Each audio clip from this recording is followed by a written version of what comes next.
So for those who haven't been to a breed show, the way we present the horses, it's going to be presented on a triangle. So when you come in, the first thing you're going to do most of the time is to stand the horses up for the conformation at the apex of the triangle. Then you walk the horse on the triangle, and then you go ahead and trot the horse on the triangle.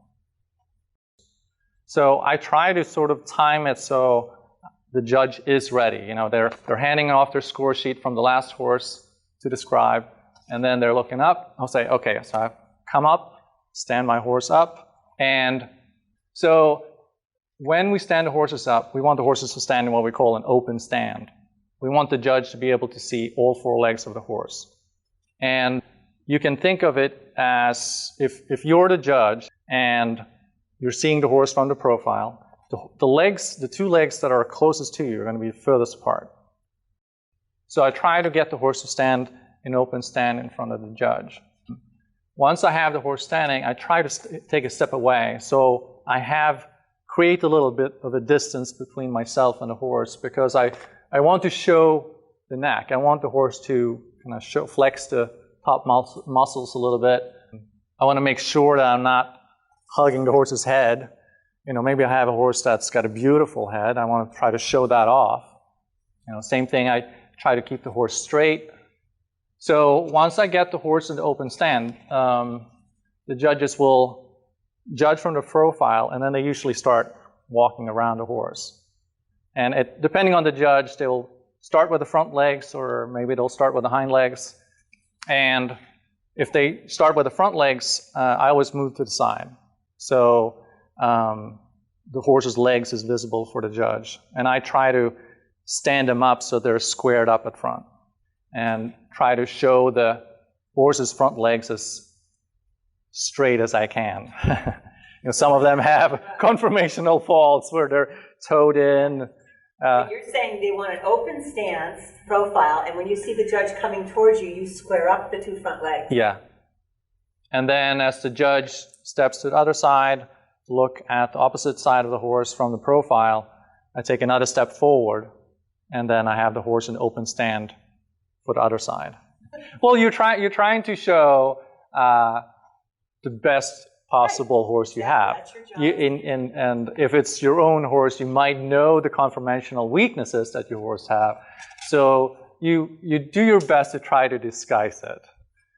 Now, that doesn't always work. Sometimes if they're really butt high, if I stand the horses a little bit wider behind, you know, they kind of even out and they look maybe a little more uphill than they actually are. But then usually the judges will tell me to take a step forward or take a step back. So that doesn't always work. But we started to talk about the triangle. So like I said, you're going to stand the horses up by the apex of the triangle. Usually they have, the show manager will have a pole out on the ground. So you kind of have something to eye to that you can stand the horses up. Once the judge has sort of gone over the conformation, they'll ask you to walk, and you'll walk the smaller of the two triangles.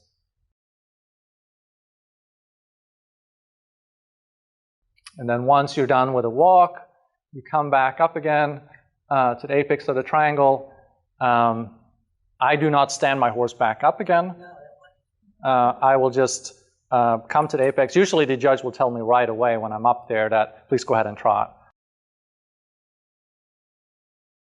And I will tend to get my reins or my lead organized, turn around and maybe tell my assistant to maybe help me get the horse a little more woken up, a little more engaged.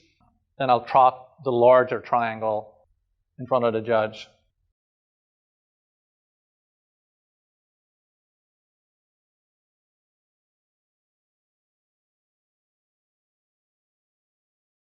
And usually when I trot, depending a little bit on the show and how the setup is, I like to go a little bit past the apex of the triangle, then stop, turn around, come back, and then stand my horse up for the conformation again.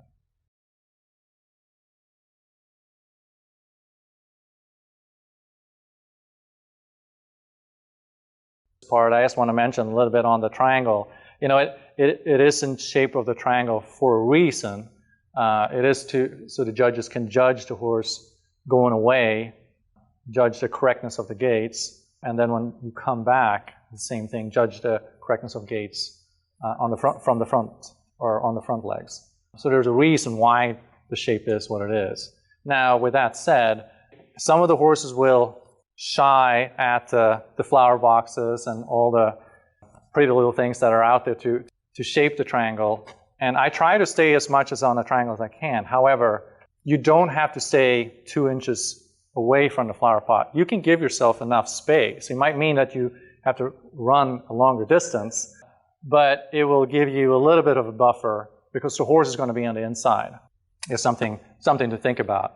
I think if you have a horse that's really riled up for the trot part, then it might be that you have to trot to the first corner, then you stop, you reset, you trot the next section, you stop, and you reset and then trot the last section. I like it better if I'm able to just half hold the horse through the turns and then keep on trotting. And then you don't have to restart every time you run down alongside. It sort of maintains the flow a little bit better.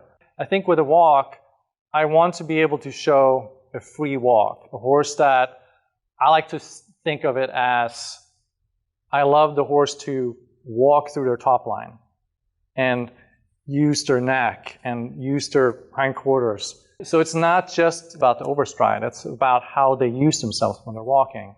And so I try to give them enough freedom within reason. So I still have control if something happens. You know, sometimes when you're riding a test, maybe the horse is easily distracted and you can tap the rein sort of with your fingertips a little bit. And I think it's a little bit sort of the same way a little bit when you do the free walk. In the trot, we already touched base a little bit on this, that we want to have that engaged hind leg. We want the horse to trot in uphill balance. I think there's different ways to present a horse in the trot. You know, sometimes I feel a little more contact with the rein presents the horse better. Sometimes with the riding horses, they're used to having a contact with the rein. So then I present them more like a riding horse. It's not that I want the throat latch completely shut and their nose on their chest, but I have a little more contact. And my goal is still to get the activity or the impulsion from the hind leg and make him trot into my reins. In other horses, and I think this goes maybe more for the ones that are younger, like yearlings, where you don't have the reins, they might do better if you give them a little more freedom and not so restrictive with the chain or the lead that you have them on. Maybe you need to be a little bit further away, but still be within reason so you still have control of them. Your speed is very nice, okay? You might want to take that up just a little bit. Go ahead and trot and look where you're going. And trot. Nice, look where you're going. Don't run that flower pot over, she'll step on you. There you go. Okay? Very nice, very nice. Okay, nice turn. Now you're going to go this way as you go by me. Now, hold up for just 1 second. When you took that turn, did you half halt just before you turned, or did you just kind of let her pull you around the turn? Okay. Do it again, but do it slower, just because we're practicing. You don't have to do the big trot here. Do that trot again, but just before you get to that corner, give her a half halt so she knows something's going to change. Half halt and then turn sharp toward me. You can run right through her eye and then come back straight toward me so that I get, because what I got was an arch. Yeah. So I didn't see any steps toward me. Go ahead again. And look where you want to be going. Okay, nice and easy. When you're turning, give her a half halt so she knows there's going to be a change. Okay? And then half halt. Much better, much better. Now look over here so that I get the horse, and then you go that way.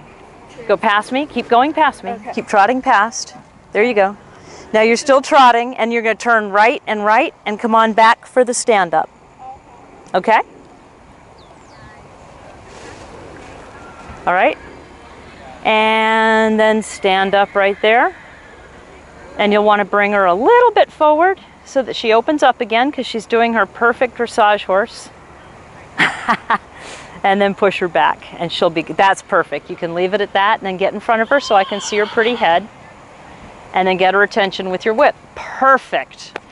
And thank you. All right, so that's what you guys are going to be doing. You're going to want to work on, you're going to be wanting to work on the half halt so that she knows a transition down is coming. Okay? So when you're gonna change for forward, you're going bang, go. Okay? And when you want to make a turn, that's going to be something to gather up and get your balance together. So you're going to half halt and then come around this way. All right? Should I do that? I do all the time. Yeah, this whip is very mobile. This whip changes all kinds of ways. You can change it all the time. Sometimes you drop it. It's embarrassing, but you just keep going with it. So jog down this way, and just before you get to the camera so you don't run him over, half halt and turn toward the gate. Okay? So go ahead. Cluck, cluck and go. Okay? Now half halt and turn toward the gate. Nice. You do the same. Okay? And half halt and come on to me. Much better turns. Do they feel better? Yeah. They feel a little more in control? Yeah. Perfect. That's what you're going for. You're up next, Laura. Just before you get to the camera, do a half halt, and turn. Okay? Half halt, and turn. And come on back straight to me. Nice, nice. Those are much better turns you guys are executing. Okay, you can take a break. When I stand the horses up for the sport horse prospect classes, for me, I like a horse that has a little bit of expression in their eye. And so, even though I might come in with a horse and they're relaxed and their head is down, it might not present the neck that I'd like, or the expression in the face.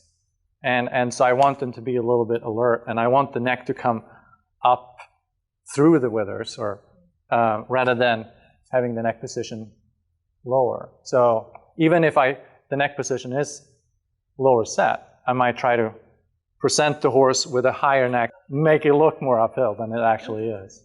And you can use your whip. I usually present horses with a dressage whip, and I'll maybe flick it in the air a little bit to get the horse's attention, maybe pick up a little bit of sand and drop it on the ground. It kind of gets them a little bit curious. You know, the assistant is there to help with that as well. So sometimes I will have the assistant help me get the horse's attention. I think it's important that it is somebody that understands horses, that knows what is going on. And it's important that you have a good rapport with whoever's helping you, that you have a plan before you go into the ring.